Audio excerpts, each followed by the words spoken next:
Hi అండి. నమస్తే. సహజీవనం 6వ భాగం.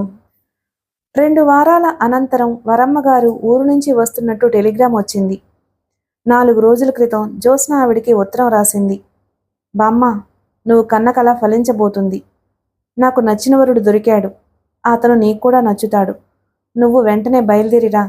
నేనే అక్కడికి వద్దామని అనుకున్నాను కానీ నేను అక్కడికొచ్చే కంటే నువ్వు ఇక్కడికొస్తేనే అన్ని పనులు త్వరగా అవుతాయనిపిస్తుంది. నువ్వు వచ్చిన తర్వాత అన్ని విషయాలు మాట్లాడుకుందాం బుజ్జి.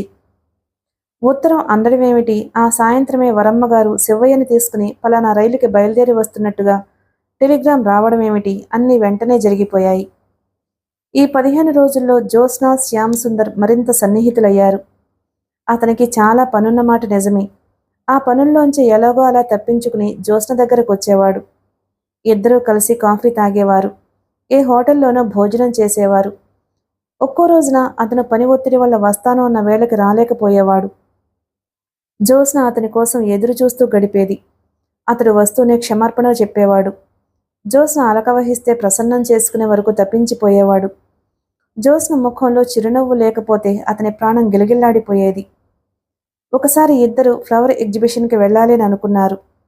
శ్యామ్ సుందర్ టైంకి రాలేకపోయాడు. అతను వచ్చేసరికి టైం కాస్త అయిపోయింది. వస్తూనే క్షమార్పణలు చెప్పేశాడు. వెధవ స్కూటరు ట్రబుల్ ఇచ్చేసింది. ఎంతకీ స్టార్ట్ కాలేదు. దోవలో ఒక ఫ్రెండ్ ఇంట్లో పడేసి ఆటోలో వచ్చేసరికి ఇంతసేపయింది. సో సారీ అన్నాడు. జ్యోత్స్నకి కలిగిన ఆశాభంగం అంత త్వరగా పోలేదు. ఇంట్లోనే కూర్చుందామని అంది కానీ అతను వినలేదు. పిక్చర్కి వెళ్దామన్నాడు. రాను, పిక్చర్ చూసే మూడ్ లేదు అంది. ఓకే, ఎక్కడైనా టీ తాగుదామా? జ్యోత్స్న అంత ఉత్సాహం చూపించలేదు. అతను చిన్నబోయిన ముఖంతో అడిగాడు. నా మీద కోపం పోలేదా? సారీ చెప్పానుగా. నాకేం కోపం లేదు, చప్పున అంది జ్యోత్స్న. అతని ముఖం చూస్తే అతన్ని బాధ పెడుతున్నానేమో అనిపించింది. ఇద్దరు బయటకొచ్చారు. కలిసి నడవసాగారు. ఎంత చూసినా ఆటో గానీ టాక్సీ గానీ దొరకలేదు. జ్యోత్స్న నడుస్తుంటే శ్యామ్ సుందర్కి చాలా బాధగా ఉంది. పదే పదే కాళ్ళు నొప్పులు పుడుతున్నాయా అని అడగసాగాడు. లేదు అంది. తనని గురించి అతను అలా ఆదుర్దా పడడం ఎంతో ఆనందంగా ఉంది. ఈ టాక్సీలు, ఈ ఆటోలు మన మీద ఇలా స్ట్రైక్ చేసేయేమిటి? నాకేమనిపిస్తుందో తెలుసా అన్నాడు. ఏమనిపిస్తుంది? ఆ వెళ్లే ఫియట్ కార్లో డ్రైవ్ చేస్తున్న ఆ బట్టతలాయన్ని చెయ్యి పుచ్చుకుని లాగి కిందకి తోసేసి మనిద్దరం అందులో వెళ్ళిపోతే బావుండు అనిపిస్తుంది అని. అతను జ్యోత్స్న వైపు చూశాడు. అతను ఆశించినట్లుగా జ్యోత్స్న పక్కుమని పళ్ళు మెరిసేటట్టు నవ్వలేదు. నీకింకా కోపం పోలేదు అని నాకు తెలుస్తుంది అన్నాడు సీరియస్గా. జ్యోత్స్న మాట్లాడలేదు. ఇంకా నేను బ్రతకడం అనవసరం అంటే? అతని వైపు ఆశ్చర్యంగా చూసింది. ఆ వచ్చే బస్సు కింద తలపెట్టేస్తాను అంటూనే అటు వెళ్ళిపోయాడు. జ్యోత్స్న గభాలన పరిగెత్తుకొచ్చి అతని చెయ్యి గట్టిగా పట్టుకుని ఆపింది. ఏమిటి మూటుతనం అంది చిరుకోపంగా. మూటుతనమా? నీకలా అనిపిస్తుందన్నమాట. నిన్న ఫ్లవర్ ఎగ్జిబిషన్ తీసుకువెళ్ళలేదు అని నాకెంత బాధగా ఉందో తెలుసా? ఇష్టమైన అమ్మాయి కోసం ఆ మాత్రం చేయలేకపోయిన తర్వాత ఇంకెందుకు బ్రతికి? వేస్ట్. Sure waste. జ్యోత్స్న వచ్చే నవ్వు దాచుకుంది. అతన్ని వదిలేస్తూ, రోడ్డు మీద వచ్చిపోయే వాళ్ళు మనల్ని చూస్తున్నారు, నవ్వుతారు అంది. నవ్వని ఎవరు లెక్క చేస్తారట? ప్రేమించిన అమ్మాయి ముందు లోకం, బంధువులు, హితులు, స్నేహితులు అంతా హుష్ కాకి. అతను గాలిలో సున్నా చుట్టాడు. అతడి నోటి నుంచి ప్రేమించిన అమ్మాయి అన్న మాట వినగానే జ్యోత్స్న చెంపలు ఎర్రబడిపోయాయి. అతను ముగ్ధుడైనట్లు చూశాడు. ఏ అబ్బాయి అన్న మాటలకైనా అమ్మాయి చెంపలు ఎర్రబడ్డాయి అంటే అవి గుండెల్లో గులాబీలన్నమాటే. ఆ గులాబుల ప్రేమ సౌరభం ఏ భాషలోనూ వర్ణించలేని అనిర్వచనీయమైందన్నమాటే. ఇంతలో బస్టాప్ దగ్గరకు వెళ్ళి ఆగింది. బస్ ఎక్కుదామా అన్నాడతను. జ్యోత్స్న తల ఊపింది. చాలా రష్గా ఉంది బస్సు. లోపలికి వెళ్లే దారి లేదు.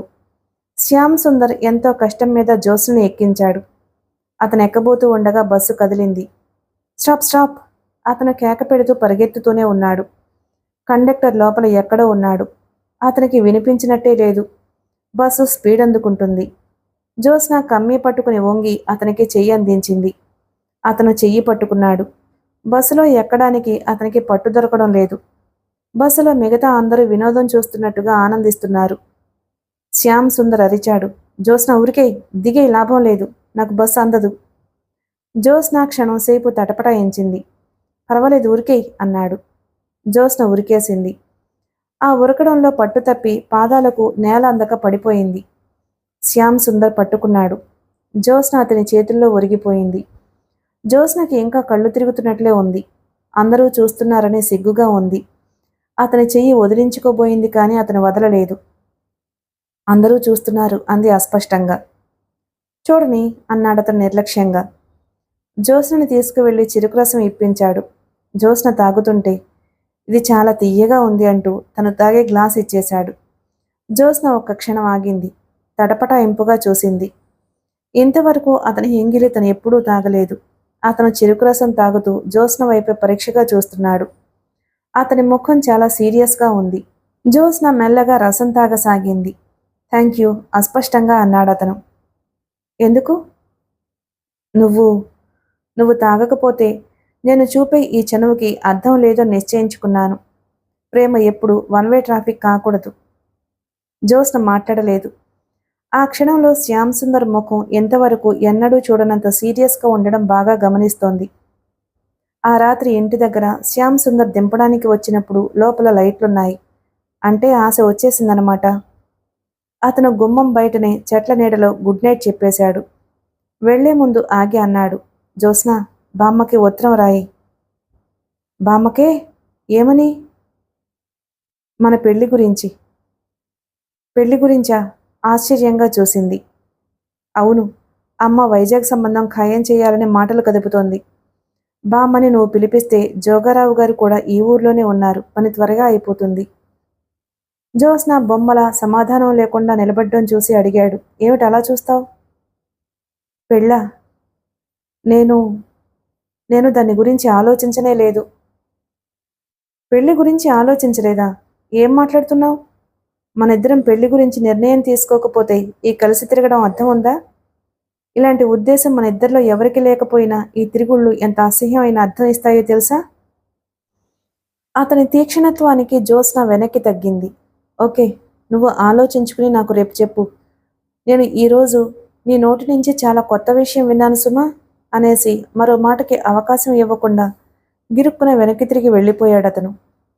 ప్రతిరోజు అలా వెళ్లేటప్పుడు 2-3 సార్లైనా వెనక్కి తిరిగి చూసేవాడు. జ్యోత్స్న స్తబ్దురాలిలా నిలబడిపోయింది. ఆ రాత్రంతా జ్యోత్స్న నిద్రపోలేదు. తెల్లవారుజాము అవుతూ ఉండగా అతనికి ఉత్తరం రాసింది. శ్యామ్, నువ్వు ఎందుకలా కోపం తెచ్చుకున్నావు? పెళ్లికి నేనేమీ విముఖత్వం చూపించలేదు. ఇంత త్వరగా అని మాత్రం అనుకోలేదు. మనిద్దరం ఒకరిని ఒకరు ఇంకా అర్థం చేసుకునే అవసరం లేదా? పెళ్లికి ఈ పరిచయం చాలా ఏమిటో నాకు అయోమయంగా ఉంది. మనం పెళ్లి చేసుకుంటే త్వరపడ్డామని మాత్రం ఎప్పుడూ అనుకోకూడదు. ఇది నా ఆశ. నేను ఏదైనా తెలివి తక్కువగా మాట్లాడితే క్షమించు. నీకు కోపం తెప్పించాను అని గుర్తుకొస్తే దిగులేస్తుంది. నేను ఈ రాత్రి భోజనం చేయలేదు, నిద్ర కూడా పోలేదు. జ్యోత్స్న. ఆ చీటి అతని ఆఫీసుకు పంపించింది. ఆ కుర్రాడే వెంటనే జవాబు కూడా తీసుకొచ్చాడు. ప్రియమైన Jyotsna, I'm very very sorry. ఎందుకో తెలుసా? నిన్ను బాధ పెట్టినందుకు. నా మూలంగా నువ్వు అన్నం తిననందుకు, నిద్రపోనందుకు నాకేమిటో రాత్రి చాలా బాధ కలిగింది. మనిద్దరం పెళ్లి చేసుకోబోతున్నాం అనే నమ్మకంతోనే నేను నీతో అలా చనువుగా ప్రవర్తించాను. పెళ్లి ఉద్దేశం లేకుండా నేను నీతో ఇలా తిరిగాను అని అనుకుంటే అది చాలా దారుణంగా, సిగ్గుచేటుగా ఉంటుంది. మన పెళ్లికి ఈ పరిచయం చాలా అని కదూ నీ సందేహం? చాలు అని నా నమ్మకం. చూడు, ఏ భార్యాభర్తలు కూడా ఇద్దరు ఒకరికి ఒకరు అన్ని విధాలా సరిపోరు. ఎందుకంటే ఏ ఇద్దరి స్వభావము ఒక్కరీతిగా ఉండదు కాబట్టి. భార్యాభర్తలంటే ఏమిటో తెలుసా? ఒకరికి నచ్చనివి మరొకరు సర్దుకుపోవడం. ఇద్దరి వ్యక్తిత్వాలు ప్రత్యేకత నిలుపుకుంటేనే జీవిత బాట వైపు ఏకోన్ముఖం కావడం. మనం పెళ్లి చేసుకోవడం తొందరపడడం అని నే కలలో కూడా ఎప్పుడూ అనుకోను అని వాగ్దానం చేస్తున్నాను. నీ సంగతి నువ్వు ఆలోచించుకో జ్యోత్స్న. మనది జెట్ యుగం. ప్రతి పని త్వరగా జరిగిపోవాలి. జీవన వేగం ఎక్కువ. ఈ వేగంతో పాటు సమంగా మనం త్వరగా నిర్ణయాలు తీసుకోవాలి. లేకపోతే వెనకబడిపోతాం. మనిద్దరం ఒకరికి ఒకరు నచ్చాం. ఈ సంగతి మనిద్దరికీ తెలుసు. ఇక ఎందుకు కాలయాపన చేయాలో నాకు అర్థం కావడం లేదు. నువ్వు ఇలా ఆలోచిస్తూ కూర్చుంటే నా చెంపలు నెరిసిపోతాయేమో అనిపిస్తుంది. నేను చాలా పనిలో ఉన్నాను. లేకపోతే ఇప్పుడే వచ్చి నీ సందేహాలన్నీ తీర్చేవాణ్ణి. సాయంత్రం వస్తాను. నీ అనుమానాలు భయాలు మూటకట్టి ఉంచు. నేను కూడా రాత్రి భోజనం చేయలేదు, నిద్రపోలేదు. ఉదయం గడ్డం కూడా చేసుకోలేదు. నీ ఉత్తరం వచ్చే వరకు పిచ్చి పట్టిన వాడిలా తిక్కగా గడిపాను. ఇప్పుడు గుండెల మీద నుంచి కొండంత బరువు దించినట్లుగా హాయిగా ఉంది. ఉత్తరం రాసి పంపినందుకు థ్యాంక్స్. సాయంత్రం వస్తాను. నీ శ్యామ్. ఆ సాయంత్రం వచ్చాడతను. జ్యోత్స్నకి అతను చెప్పిన మాట సబబుగానే తోచింది. ఇద్దరు ఒకరికి ఒకరు నచ్చిన తర్వాత ఇంకెందుకు ఆలస్యం? బామ్మకి వెంటనే ఆ రాత్రే ఉత్తరం రాసింది. వరమ్మగారు మర్నాడు ఉదయం రైల్లో దిగింది. వెంట శివయ్య ఉన్నాడు. ఏమిటే బుజ్జి ఆ ఉత్తరం? రైల్లోంచి దిగుతూనే అంది. రా, అంతా చెబుతానుగా అంది. వరమ్మగారు ఆశ ఇంటికి వచ్చిన తరువాత 10 గంటలకి జ్యోత్స్న చెప్పిన యువకుడు ఎవరై ఉంటారా అని చూసి తీరా శ్యామ్ సుందర్ రాగానే చకితురాలైంది. ఇతనా? అంది ఆశ్చర్యంగా. నమస్కారం బామ్మగారు, బావున్నారా? మీ చేతి కాఫీ మళ్లీ తాగే భాగ్యం నాకు లేదని చాలా విచారపడ్డాను సుమండి. దేవుడు కనికరించాడు, మళ్ళీ ఇలా కలుసుకున్నాం అన్నాడు నవ్వుతూ. శ్యామ్ సుందర్ని చూడగానే ఆవిడ సంబరపడిపోయింది. మనవరాలి బుగ్గలు పుణుకుతూ, బుజ్జి, నాకు ఉత్తరంలో రాయలేదేమే? ఆ బంగారు పూలతో పూజ చేసుకున్న వ్యక్తివి చివరికి నువ్వే అయ్యావన్నమాట అంది. ఆ తర్వాత ఆవిడ ఇక ఆలస్యం చేయలేదు. పనులు చకచకా నడిపించటంలో ఆవిడికి ఆవిడే సాటి. ఊరి నుంచి జోగారావు గారిని పిలిపించింది. ఆశ ఇంట్లో కాకుండా హిమాయత్ నగర్లో బంధువులుంటే వారింటికి జ్యోత్స్నని తీసుకుని వెళ్ళింది. శ్యామ్ సుందర్ తల్లి తండ్రి చూడ్డానికి వస్తారని జోగారావు చెప్పాడు. నన్ను వాళ్ళు చూసేదేమిటి? శ్యామ్కి నా గురించి అంతా తెలుసుగా అంది జ్యోత్స్న చిరాగ్గా. శ్యామ్ సుందర్ బ్రతిమలాడాడు. జ్యోత్స్న, కొన్ని మనకు ఇష్టం లేకపోయినా సంప్రదాయాన్ని పాటించాలి. అమ్మ అదో రకం మనిషి. ఆవిడికి అసంతృప్తి కలిగితే అసలు పెళ్ళే జరగని పరిస్థితి వస్తుంది. ఎందుకొస్తుంది? మనిద్దరం రిజిస్టర్ మ్యారేజ్ చేసుకుందాం. అలాంటి పరిస్థితులు మనం చేతులారా సృష్టించడం ఎందుకు చెప్పు? పెళ్ళంతే జీవితానికి అంతటికీ తీపి గుర్తుగా ఉండే మధురమైన అనుభవం. నిజం చెప్పనా? నా మటుకు నాకు మన సాంప్రదాయ సిద్ధంగా బాజా భజంత్రీలతో, చుట్టాలతో, స్నేహితులతో సరదాగా వేడుకగా జరిగే ఆ పద్ధతి చాలా ఇష్టం. ఆ గలాభాతో మనకి పెళ్లి మూడ్ వస్తుంది. రిజిస్టర్ మ్యారేజ్ అలా కాదు. ఆఫీసుకు వెళ్ళి కారు లైసెన్స్ తెచ్చుకుంటున్నట్లుగా ఉంటుంది. వాళ్ళందరి కోసం కాదు, నాకిష్టం కాబట్టి నువ్వు ఒప్పుకోవాలి అన్నాడు. సరే సరే అంది జ్యోత్స్న. అతని ఇష్టాన్ని మన్నిస్తున్నాను అని జ్యోత్స్న అనుకోవడం వల్ల తర్వాత జరిగే తతంగానికి ఇంక అభ్యంతరం చెప్పలేదు. జోగారావు గారి ఆధ్వర్యంలో పెళ్లి చూపులు జరిగాయి. తాంబూలాలు పుచ్చుకున్నారు. మొదటి చూపులోనే శ్యామ్ సుందర్ తల్లి జానకమ్మ జ్యోత్స్నకి నచ్చలేదు. భర్తని ఉత్సవ విగ్రహంలో కూర్చోబెట్టి అన్నీ ఆవిడే మాట్లాడడం చూసి చిరాకేసింది. పెళ్లి నిశ్చయమైంది. జ్యోత్స్న ఆశ సాయంతో తనకు కావలసిన బట్టలు కొనుక్కుంది. పెళ్లి 2 వారాలు ఉందనగా జ్యోత్స్న వరమ్మగారితో మయూరపురం వచ్చేసింది. ఇల్లంతా పెళ్లి హడావిడితో గందరగోళంగా సందడిగా ఉన్న జ్యోత్స్నకి ఒంటరితనంగా అనిపించేది. జ్యోత్స్నకి శ్యామ్ సుందర్ దగ్గర నుంచి రోజు ఒక ఉత్తరం వచ్చేది. ఆ ఉత్తరం చదివి స్వప్నలోకంలో ఉన్నట్లుగా గదిలో ఒంటరిగా గడిపేది. ఆ ఉత్తరాలు ఎంతో ప్రేమగా, ఎంతో మధురిమగా ఉండేవి. జ్యోత్స్న వచ్చేటప్పుడు శ్యామ్ సుందర్ తన టేప్ రికార్డర్ ఇచ్చాడు. అందులో a you are a beautiful lover అనే పాట రోజుకి 100 సార్లు విన్నా జ్యోత్స్నకి విసుగుండేది కాదు. ఆ రోజు జ్యోత్స్న ఎందుకో కిందకి దిగొచ్చింది. వరమ్మగారు జోగారావు గారికి డబ్బు లెక్క పెట్టిస్తుంది. ఏమిటి బామ్మ అని అడిగింది. కట్నం డబ్బమ్మా, మొదట 10,000 ఇచ్చాను, మిగతా 20,000 అంది. ఆ మాట వినగానే జ్యోత్స్న నిటారుగా అయింది. కట్నమా? ఎవరికి? వరమ్మగారు విసుగ్గా చూసింది. ఎవరికేమిటే? నీకే, శ్యామ్ సుందరికి. జ్యోత్స్న ఒక్కసారి కలలో నుంచి దభాల నేలకి కూలినట్లుగా అయింది. శ్యామ్ సుందరికి కట్నం ఇస్తున్నావా? అదేమిటి, నాకు చెప్పలేదే? ఇందులో చెప్పేదేముందే? ఆ విషయాలన్నీ నీకు చెప్పొద్దన్నావుగా, బోరన్నావుగా. పెళ్లి ఏర్పాట్ల గురించి అన్నాను. జోగారావు గారు, ఆ డబ్బు బామ్మకిచ్చేయండి అంది తీక్షణంగా. జోగారావు గారు వరమ్మగారి వైపు చూశాడు. ఏమిటి అలా చూస్తారు? మీకే చెప్పేది, కట్నం ఇస్తున్నారా? జ్యోత్స్న ముఖం ఎర్రబడిపోయింది. కట్నం ఇవ్వనవసరం లేదు. ఇష్టం లేకపోతే పెళ్లి మానేయమన్నానని చెప్పండి.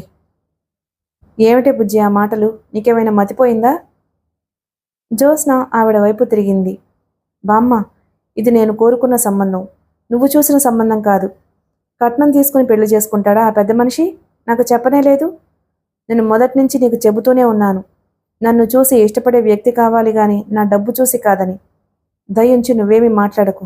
చిచి, ఇంతకంటే అవమానం ఇంకేమీ లేదు. జోగారావు గారు, మీరు వెళ్ళి శ్యామ్ సుందర్కి నేను చెప్పమన్నానని చెప్పండి. కట్నం కాని ఇవ్వం. ఇష్టం లేకపోతే పెళ్లి మానేయమనండి. బుజ్జి, ఇంత దగ్గరికి పెళ్ళొచ్చిన తర్వాత ఇలా మాట్లాడితే బాగుంటుందా? మనం ఇచ్చిన మాట తప్పిన వాళ్ళం అవుతాము. అయితే ఏమవుతుంది? పెళ్ళి ఆగిపోతుంది, అంతేగా. ఏం పర్వాలేదు. ఇలాంటి పెళ్లి అయ్యే కంటే అవ్వకుండా ఉండడమే నయం. జ్యోత్స్న తనే ఆయన చేతిలో ఉన్న డబ్బు లాక్కుని అది తీసుకుని పైకి వెళ్ళిపోయింది. అంతేకాదు, అప్పటికప్పుడే ఈ పెళ్లి జరగడం లేదు, ఆగిపోయింది.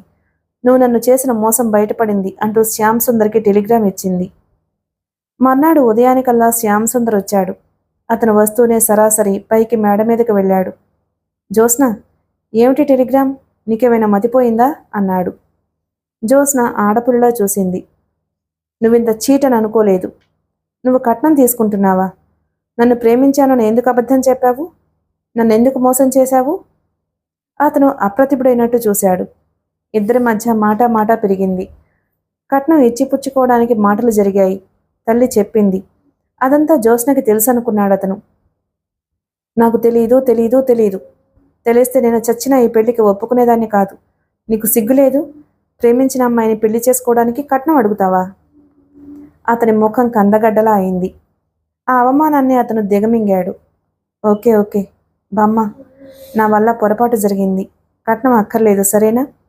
ఇంకా మీకు పెళ్లికి ఏమైనా అభ్యంతరాలున్నాయా? ఏమీ లేవు.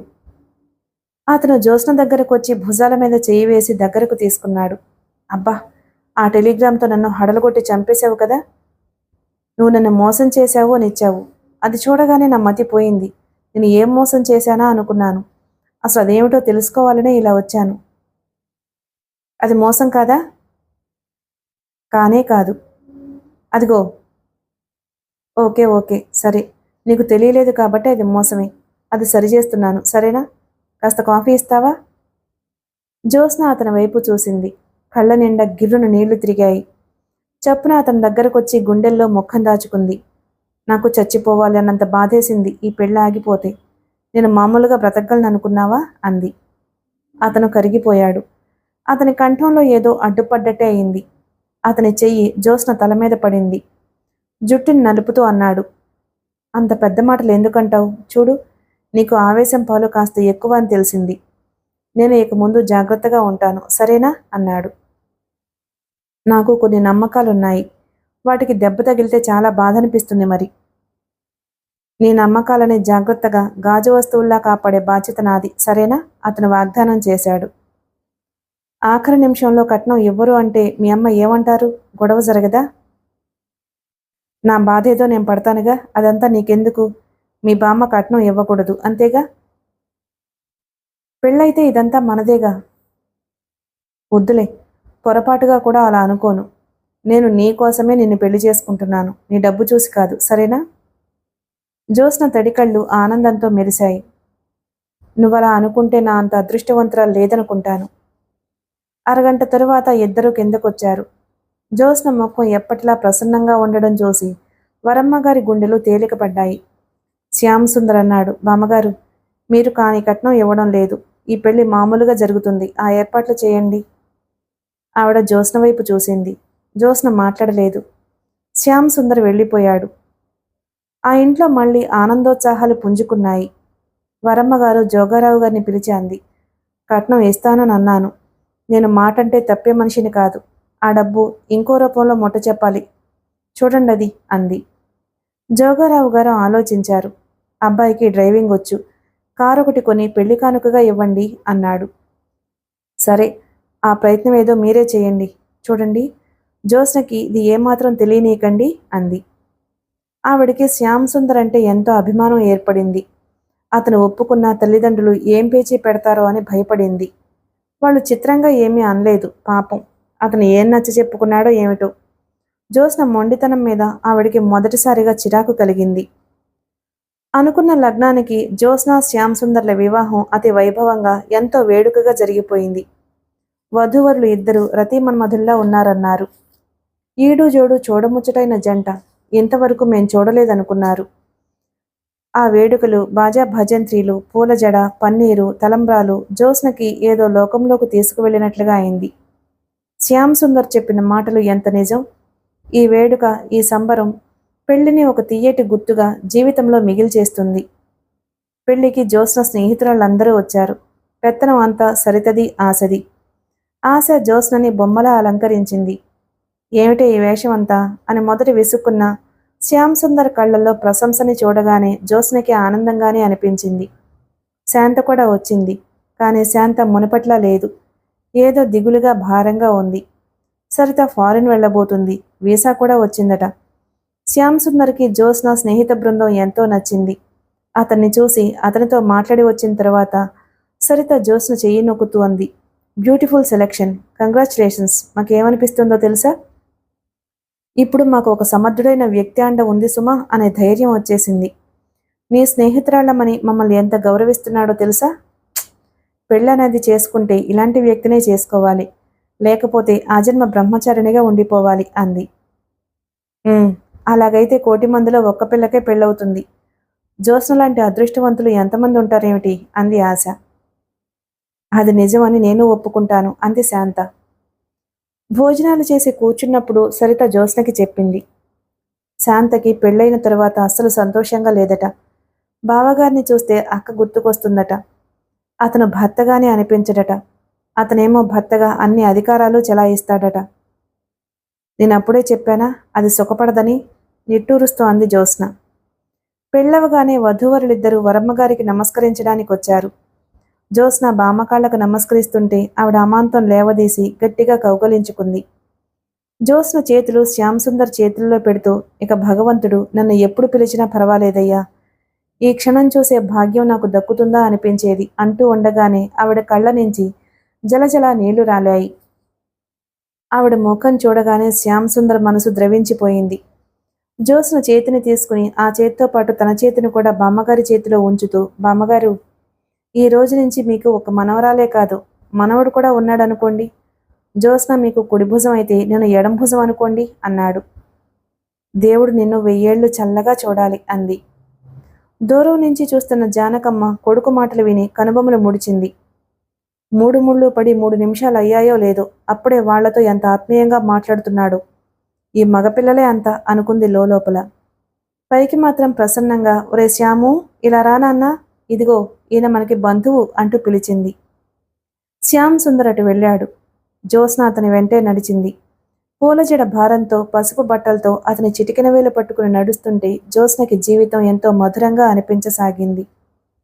శ్యామ్ సుందర్ ఎవరూ చూడకుండా జ్యోత్స్న చిటికెన వేలుని గట్టిగా నొక్కి వదులుతున్నాడు. జ్యోత్స్న ముఖం ఎర్రబడుతోంది. ఆశగానే సరితగానే చూస్తున్నారేమో అని గాబరాగా అటూ ఇటూ చూసేది. చదివింపుల కార్యక్రమం రాగానే వరమ్మగారు ఫియట్ కారు తాళం చెవి శ్యామ్ సుందర్కి అందించింది. అది చూడగానే జ్యోత్స్న ముఖం దీప్తివంతమైంది. శ్యామ్ సుందర్ మాత్రం వెంటనే అది తీసుకోలేదు. ఆ బహుమతేదో ఆమెకే ఇవ్వండి, నాకొద్దు బాబు అన్నాడు. వరమ్మగారు జ్యోత్స్నకిచ్చింది. జ్యోత్స్న అది తీసుకుంది. వరమ్మగారు ఎంతో హుందాగా ఎన్నో మర్యాదలు చేయించింది. పెళ్లికొచ్చిన వారందరూ ప్రశంసల వర్షం కురిపించారు. కానీ జానకమ్మగారు మాత్రం ముఖం విప్పి మాట్లాడలేదు. ఒట్టి పల్లెటూరు సంబంధం, ఈ చాదస్తాలతో మా ప్రాణాలు తోడారు. నాకసలు ఈ సంబంధం ఇష్టమే లేదు. మావాడు ఇష్టపడుతున్నాడని ఒప్పుకున్నాం అంది. ఆ మాటలు ఎవరో వచ్చి జ్యోత్స్నకి చెప్పారు. జ్యోత్స్న మనసు తోకతొక్కిన త్రాచుల కస్సుమంది. కాని వరమ్మగారు ఊరుకో అని మందలించడంతో ఆగింది. లేకపోతే అప్పటికప్పుడే ఘాటైన జవాబు చెప్పి పంపేది. జ్యోత్స్న శ్యామ్ సుందర్తో హైదరాబాద్ వచ్చేసింది. జానకమ్మగారు భారీ ఎత్తున రిసెప్షన్ ఏర్పాటు చేసింది. రిసెప్షన్ కోసం జ్యోత్స్న పింక్ కలర్ బెనారస్ చీర కట్టుకుంది. జానకమ్మగారు వచ్చి ఒకసారి జ్యోత్స్నని చూసి, ఆ చీర బాగోలేదు, వెలాతెలా పోతున్నట్టుగా ఉంది. ఆ నీలం రంగు కంచిపట్టు చీర కట్టుకో, లైటు వెలుతుల్లో బోర్డర్ చాలా ధాటిగా కనిపిస్తుంది అంది. అరగంట తరువాత ఆవిడ వస్తే జ్యోత్స్న ఇంకా అలాగే ఉంది, చీర మార్చుకోలేదు. ఇదిగో అమ్మాయి, ఇదివరకులా నువ్వు స్వతంత్రురాలివి కాదు, మా ఇంటికి వచ్చావు. ఈ ఇంటి పెద్దవాళ్ళని నువ్వు గౌరవం ఇవ్వడం ముఖ్యంగా భావించాలి అంది. జ్యోత్స్నకి అవి చాలా పెద్ద మాటల్లా అనిపించాయి. నేను చీర మార్చుకోనండి, నాకిదే ఇష్టం అంది ఖచ్చితంగా. ఆవిడ వెసవెసా వెళ్ళిపోయింది. శ్యామ్ సుందర్ లోపలికొచ్చాడు. అతను సూట్లో చాలా బాగున్నాడు. చూడు, నా ఈ సూటు పక్కన నువ్వు నీలం చీరతో ఉంటే ఎంత బాగుంటావో తెలుసా? అదీ కాకుండా నాకు నీలం అంటే చాలా ఇష్టం అన్నాడు. మీ అమ్మ చెప్పిందనా? అంది. అమ్మ చెప్పిందా? అరే నాకు తెలీదు. అయితే నువ్వు మార్చుకోవద్దు. ఏ చీరతోనే ఉండు, వెళ్దాంరా అన్నాడు. ఇప్పుడే, ఒక్క నిమిషం. జ్యోత్స్న పడక గదిలోకి వెళ్ళింది. తిరిగొచ్చిన జ్యోత్స్నని చూడగానే శ్యామ్ సుందర్ ముఖం వికసించింది. You are looking lovely. నీలం రంగు నాకు ఎంతో బాగుంది అన్నాడు. థ్యాంక్ యూ అంది. కోడలు చీర మార్చుకున్నందుకు జానకమ్మ గారి ముఖం కూడా వికసించింది. రిసెప్షన్కి ఆశ కూడా వచ్చింది. పెళ్లి కూతురు ఫ్రెండ్ తనే అన్నట్టుగా చాలా చకచక అటూ ఇటూ తిరిగి అందరి దృష్టి తన వైపు తిప్పుకుంది. ఎవరెవరో వస్తున్నారు, ప్రజెంటేషన్స్ ఇస్తున్నారు. మ్యూజిక్ వాళ్ళు a you are a beautiful lover వాయిస్తుంటే జ్యోత్స్న శ్యామ్ సుందర్ వైపు చూసింది. అతని కళ్ళు కొంటెగా నవ్వాయి. రిసెప్షన్లో పార్టీ జరుగుతూ ఉండగా ఒక వయసు మళ్ళిన ఆవిడ అత్తగారితో ఆశని చూస్తూ ఏదో గుసగుసలాడడం, అత్తగారు కూడా ఆశని అలాగా అన్నట్టు యగాదిగా చూడడం జ్యోత్స్న పరికిస్తూనే ఉంది. రిసెప్షన్ అయిపోయింది. శ్యామ్ సుందర్ జ్యోత్స్న మర్నాడు ఉదయం వరమ్మగారు బహుమతిగా ఇచ్చిన ఫియట్ కారులో నాగార్జున సాగర్ వెళ్లి హనీమూన్ అక్కడి నుంచి ప్రారంభించాలనుకున్నారు. జ్యోత్స్న ఎంతో ఉత్సాహంగా ప్రయాణానికి బట్టలు సర్దుకుంది. తీరా మర్నాడు మధ్యాహ్నం బయలుదేరడానికి గంట ముందు పెద్దాడపడుచు విరుచుకుపడిపోయింది. డాక్టర్ వచ్చాడు. ఆ అమ్మాయి ఒకటే ఏడుపు. డాక్టర్ పరీక్ష చేసి హిస్టీరియా అని చెప్పాడు. బ్రెయిన్ ఎక్స్రే తీయాలి అని చెప్పాడు. చెల్లెల్ని హాస్పిటల్కి తీసుకువెళ్లడం, ఆ హడావిడితో ఆ రోజంతా అయిపోయింది. ప్రయాణం వాయిదా పడింది. ఆడపడుచు ప్రమేలని హాస్పిటల్లో చేర్పించారు. శ్యామ్ సుందర్కి చెల్లెలంటే ప్రాణం. తల్లి కూడా ప్రతి చిన్న విషయానికి కొడుకు మీద ఆధారపడుతుంది. అది హాస్పిటల్లో ఉంటే నువ్వు ఊరు వెళ్తే ఎలాగరా అంది తల్లి. నేను వెళ్ళనమ్మా. ప్రమీల హాస్పిటల్లో ఉంటే ఎలా వెళ్తాను అన్నాడు శ్యామ్ సుందర్. ఆ మాట జ్యోత్స్న వింది. ఈ ప్రయాణం కోసం 1000 కళ్లతో ఎదురుచూస్తున్న జ్యోత్స్నకి చెప్పలేనంత ఆశాభంగం కలిగింది. కనీసం తనను సంప్రదించకుండా అతడు నిర్ణయం తీసుకుని చెప్పేయడం చాలా కష్టం కలిగించింది. అసలు ఊరు మానేస్తే మానేశాడు. తనకి ఒక మాట ముందు చెప్పి తర్వాత చెబితే ఎలా ఉండేది? శ్యామ్ సుందర్ హాస్పిటల్లోనే ఉండిపోయాడు. జ్యోత్స్నకి ఇంట్లో ఒంటరిగా తోచలేదు. ఆ సాయంత్రం మయూరపురం వచ్చేసింది. ఊరు వెళ్తున్నానని 20 రోజుల వరకు రానని ఉత్తరం రాసిన మనవరాలు సాయంత్రానికి వచ్చేసరికి వరమ్మగారు తెల్లబోయింది. జ్యోత్స్న జరిగిందంతా చెప్పింది. ప్రమీల హాస్పిటల్ నుంచి వచ్చే వరకు నేను ఎక్కడే ఉంటాను బామ్మ అంది. జ్యోత్స్న రావడం సంతోషం కలిగించిన ఆవిడికి ఎలాగో అనిపించింది. జ్యోత్స్న వచ్చి గంట కాలేదు. ఆ ఇంటి ముందు కొత్త ఫియట్ కారు హారన్ బోయమని మోగింది. నౌకరు పరిగెత్తాడు. అప్పటికే శ్యామ్ సుందర్ లోపలికొచ్చాడు. వరమ్మగారు పలకరించింది. యోగక్షేమాలు అడిగింది.